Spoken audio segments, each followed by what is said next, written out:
Hello, world. Welcome to episode 61 of the Jimmy Canz Show.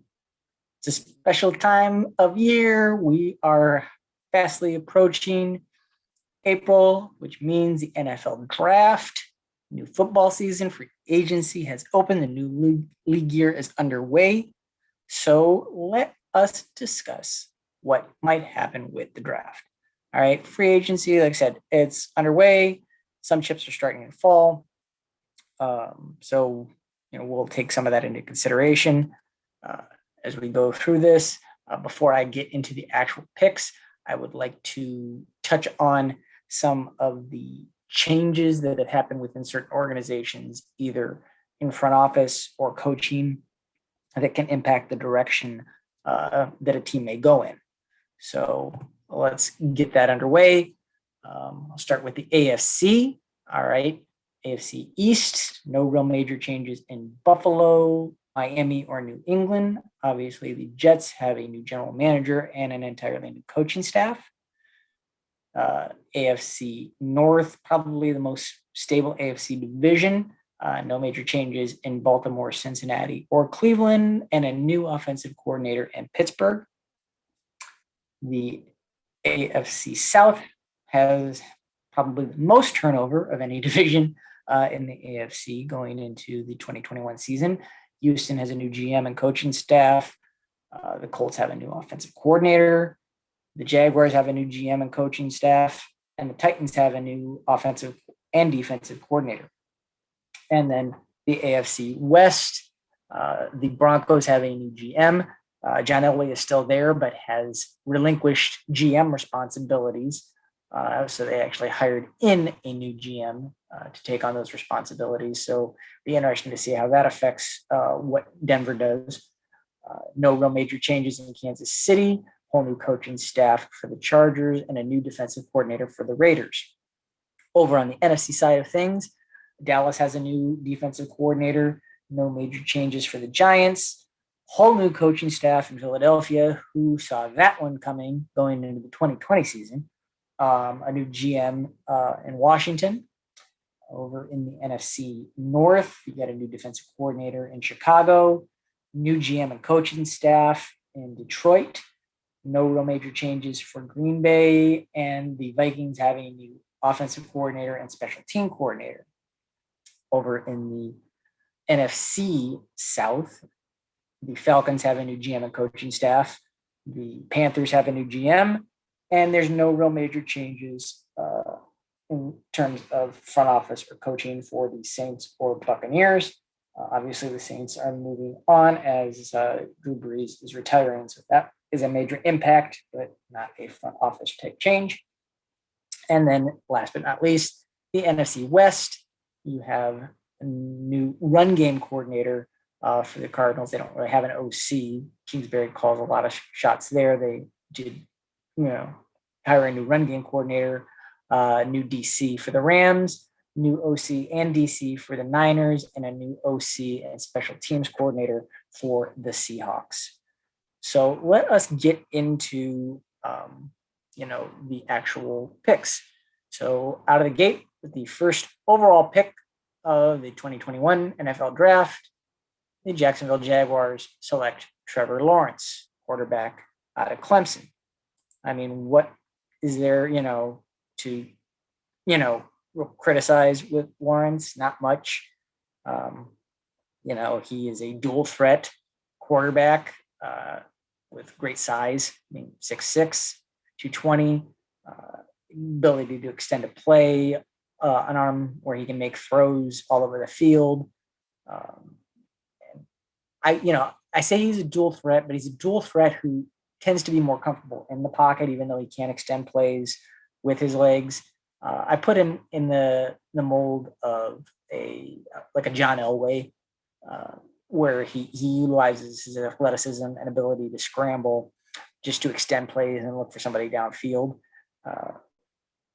I will say that he did kind of benefit from Clemson's up-tempo offense and kind of the single read almost. So it'll be interesting to see how he adjusts to an NFL style. You can't really run that up tempo to the extent that you do in college at the pro level, and it's a lot more complex. So we'll see how he translates. But this is probably a 99.9% way that Jacksonville goes here. So with the second overall pick, the New York Jets are on the clock. And they take quarterback Zach Wilson out of BYU. This is another case of a kid similar to Lawrence, dual threat, can extend a play with his legs, but more comfortable in a pocket.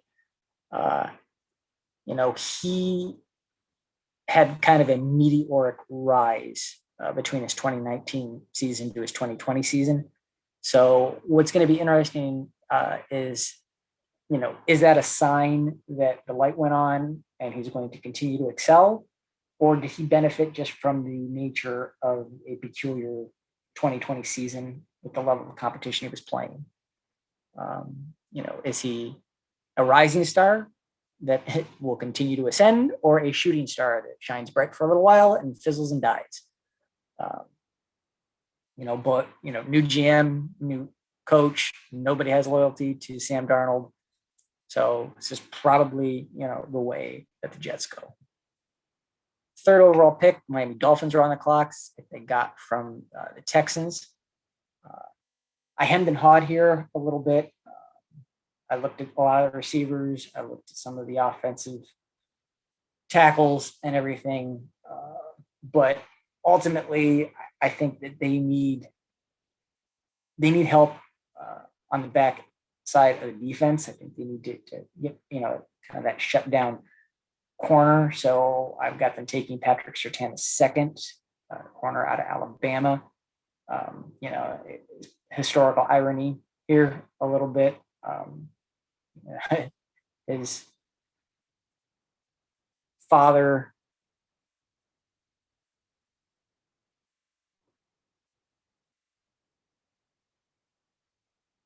was, drafted by Miami, and now, looks like his son might be as well. So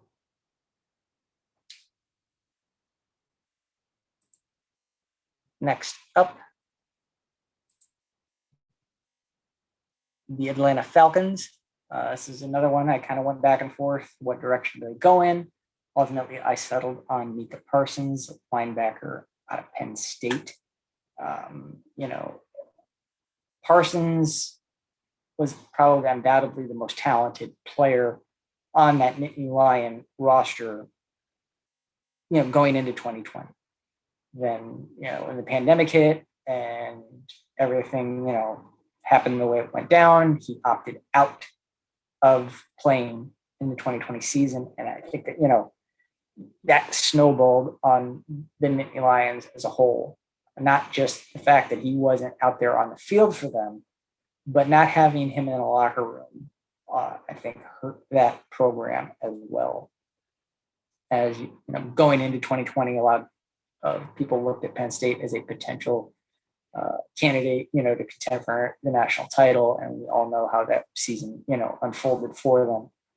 Heartbreaker, lost to Indiana in the opener, then losing week 2 to Ohio State, and starting 0-2 in a shortened season like that, they were kind of dead in the water there, and I think they just kind of cashed in their chips. So it would have been interesting to see how things would have panned out had Parsons been on the field for them in 2020. So I think he's a kid that will be, a fixture on that Atlanta defense for many, many years, will kind of be the quarterback of that defense. Number 5, Cincinnati Bengals. I got them taking Penei Sewell, the offensive tackle out of Oregon. I took Joe Burrow last year with the first overall pick. Now they've got to protect him.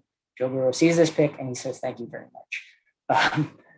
Sewell is another opt-out from the 2020 season, but prior to that, he had only ever surrendered 1 sack at the collegiate level. So the kid's a stud. and will help protect the franchise in Cincinnati there. Number 6, Philadelphia Eagles. Again, this was one I looked a lot of different directions. Quarterback is not out of the realm of possibility. I don't think they're ready to throw the proverbial baby out with the bathwater yet in Jalen Hurts. They moved on from Carson Wentz. So it's a passing league. It's quarterback's a possibility, but you also need to be able to get to a quarterback. So I got them taking an edge rusher. I got them taking Gregory Rousseau out of Miami, 6'5", 260, very athletic kid. Again, another opt-out. But, prior to that, he was on fire, just great natural edge rush speed. So it'll be interesting to see what he can do at the NFL level. Next up, the Detroit Lions. They traded away Matt Stafford. They got Jared Goff in there now. They need some weapons on the outside. I think Goff's a decent quarterback, but he needs to be able to find people to throw it to. Jamar Chase is a phenomenal receiver. Again, this is another 2020 opt-out. But I think this is the case of where opting out of 2020 actually helped him, at least in terms of his draft stock. Looking at the way LSU performed in the 2020 season, not having Joe Brady calling the offense and not having Joe Burrow under center, I think his production would have just bottomed out and would have really hurt his draft stock. But the lasting memory in everyone's mind right now is from that phenomenal 2019 season. That's why I've got him as their first receiver off the board here, which may be a surprise to some, considering some of the seasons that other receivers had in 2020. So, number 8, Carolina Panthers. Got them taking Trey Lance, quarterback out of North Dakota State. This is a case of a buyer beware type thing. This is going to be a boomer bust type thing. Carson Wentz, another North Dakota State quarterback, looked to be setting the world on fire, and then got a big contract, and now things aren't so good. It's traded away. Is this going to be a rinse repeat? I don't know. The kid looked amazing, but look at the level of competition he was playing against. See what he can do. They only had one game in 2020 because of the crazy season it was. So I just don't know, but I think he's too intriguing for a Matt Rule to pass on. Put it that way. At number 9, Denver Broncos. I got them taking Caleb Fairley, corner out of Virginia Tech. This is, similar to the Dolphins needing help on the back end of the defense. You have an opportunity to get a corner that's over 6 foot tall and that can play the way that Fairley does. You got to pull the trigger. 9 times out of 10, your corners are usually, in the 5'10" range. So, and that's being generous. So you get one that's over 6 foot tall. I think, it's an opportunity that you can't pass on. Number 10, another corner over 6 foot, 6'1", J.C. Horn, South Carolina, going to Dallas. This is the son of former wide receiver Joe Horn. Everybody probably remembers him from the infamous cell phone celebration. JC, big corner, tends to excel in press coverage. You put him in zone, he tends to get a little lost out there. It's the one big knock on him.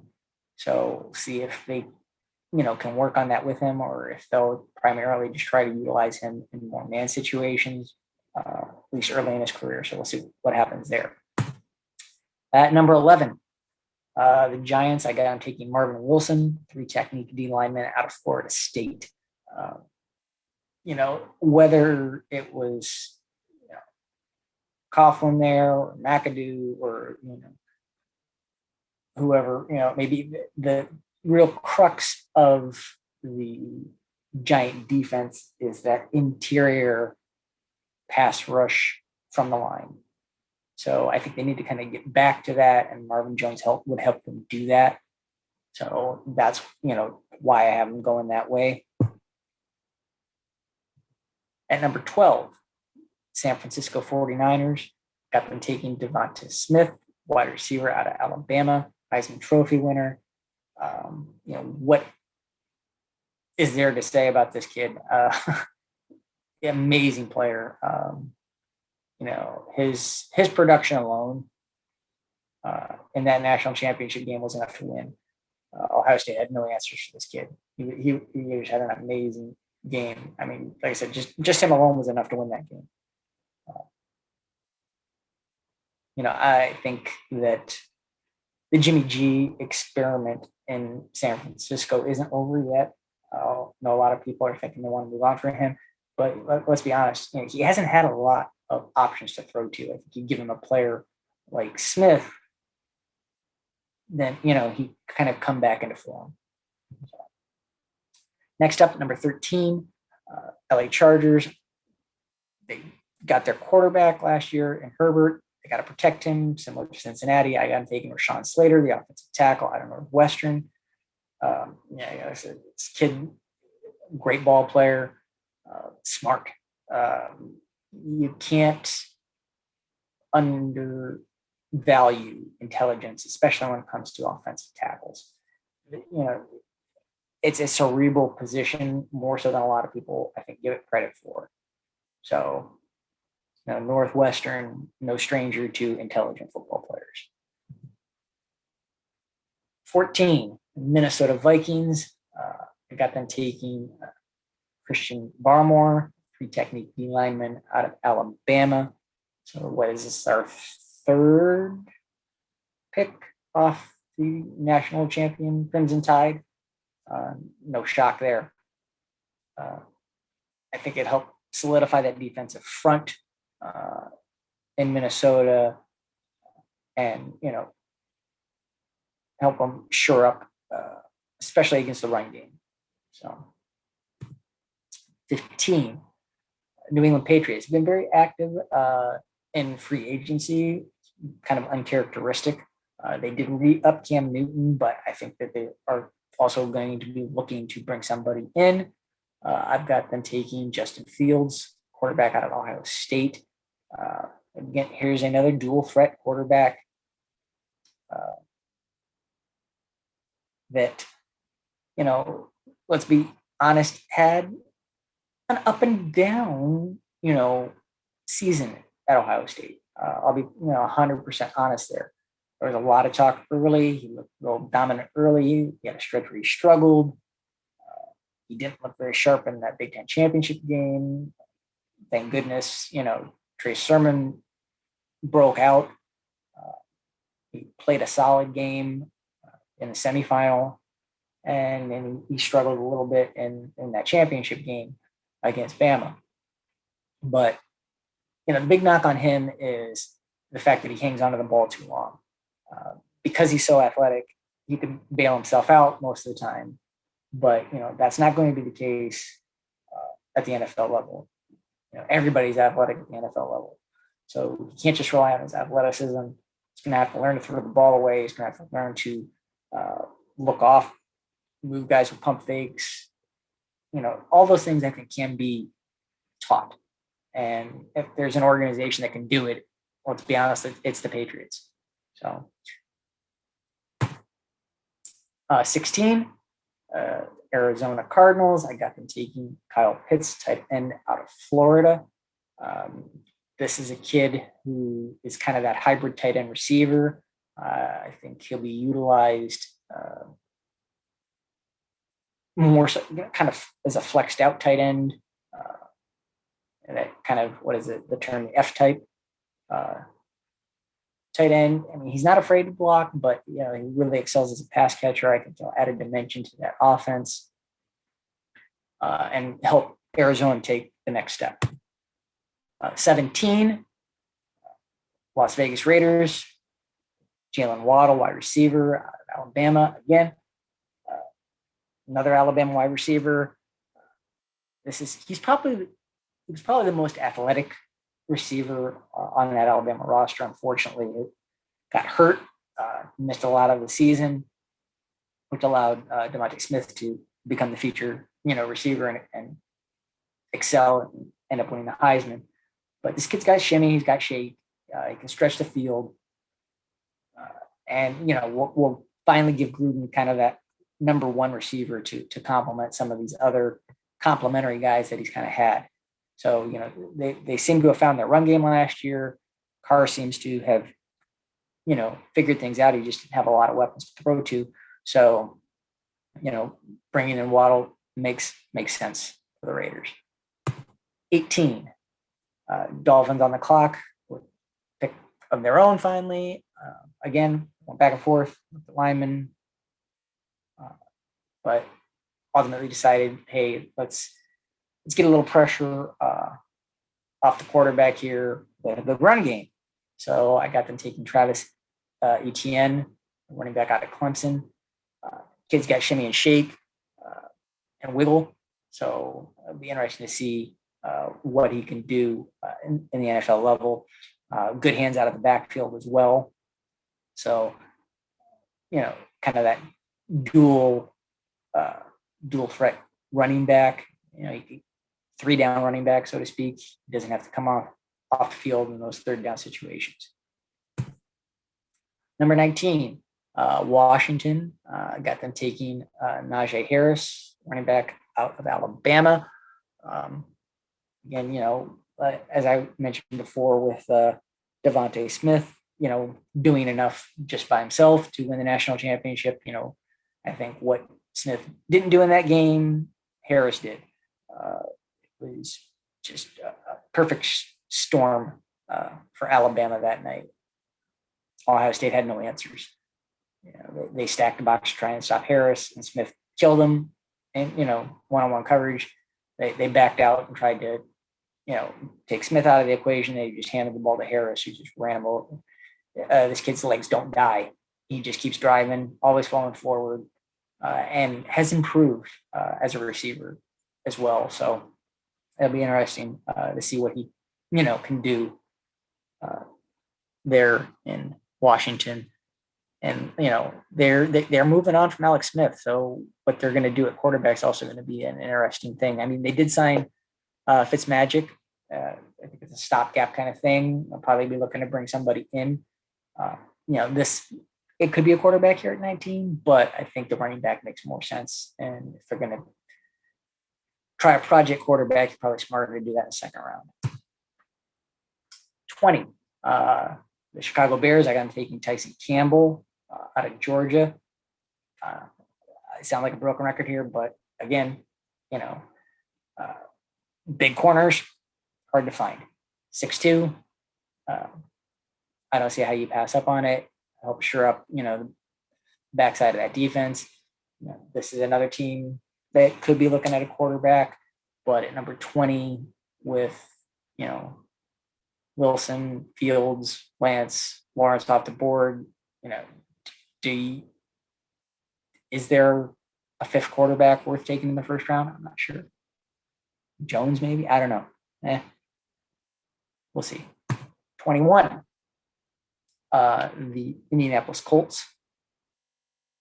Got them taking Asante Samuel Jr., corner out of Florida State.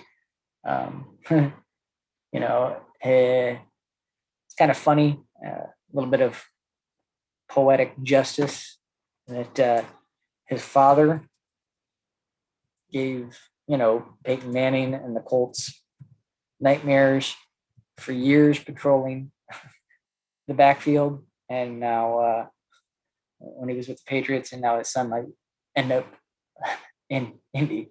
So I think shoring up the back end of that defense is probably where they go. If they don't do that, it's going to be offensive line. But I thought Samuel was, a more impactful player here at 21. So at number 22, Tennessee Titans taking Kwity Paye, the edge rusher out of that school up north. No, I will not say that word. This is a kid who got a blistering first move, but I think right now has been a little bit of a one-trick pony. He's going to have to learn to develop some other skills if he wants to excel at the NFL level. But Tennessee's a good place for him to go to do that. Variable between his years playing under, Belichick and then, moving into the coaching ranks, coaching under Urban Meyer and everything. Like, it has the knowledge to help get this kid where he needs to be. So 23, Jets back on the clock. I had him take quarterback at 2. Now they're going to try and protect him. I got taken Christian Darrisaw, offensive tackle out of Virginia Tech. Like you take the quarterback, you got to keep him upright. I mean, that's just where my head is. 24, Pittsburgh. I got them taking Creed Humphrey, the center out of Oklahoma. Been restructured. Probably only one more season for him. Pouncey's retiring. The offensive line looked pretty thin for them last year. Let's be honest, aside from the starters, a couple of starters went down, really got exploited. So this just kind of seemed like a no-brainer of finding, that anchor in the middle of the offensive line for the future. 25, Jacksonville's back on the clock. Much like the Jets, you took the quarterback, you got to keep him upright. Got him taking Samuel Cosme, tackle out of Texas. Again, it's just protecting the franchise. 26, Cleveland Browns. I got him taking Zavin Collins, outside backer out of Tulsa. This kid had a great season. Was the defensive player of the year in college. He's the only, outside of the North Dakota State quarterback Lance, he's the only non-Power 5 player that I've got in the first round in this mock.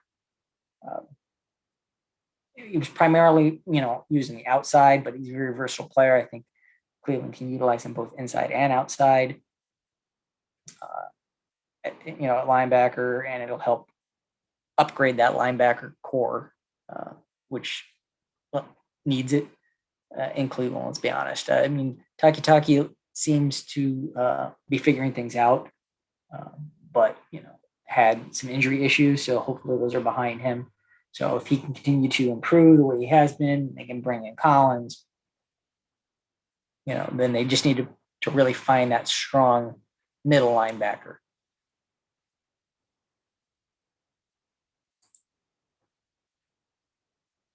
You need to find that really strong middle linebacker. Next up, 27, Ravens. Not a lot of needs on this team, so I wasn't sure exactly which way they were going to go. I just had them kind of looking at best player. I had a little depth. Safety's not a huge need for them, but you bring in a player like Trevor Morgan out of TCU, it's going to help. Kid's a ball hawk. He had, I can't remember off the top of my head, like 6 or 7 interceptions in the college level. So he can change the game, get the ball back in the offense's hands. That's for sure. So be a nice added piece in their backfield, second defensive backfield rotation for the Ravens. 28, New Orleans Saints. This was, like I said, I really considered a quarterback here for a while. Brees retiring, but ultimately I decided, Rashad Bateman. I hemmed and hawed about a quarterback, but just didn't see one worth taking here. Bateman's been compared to Michael Thomas, so throw him on a team with Michael Thomas. Obviously, Thomas is going to draw your primary coverages.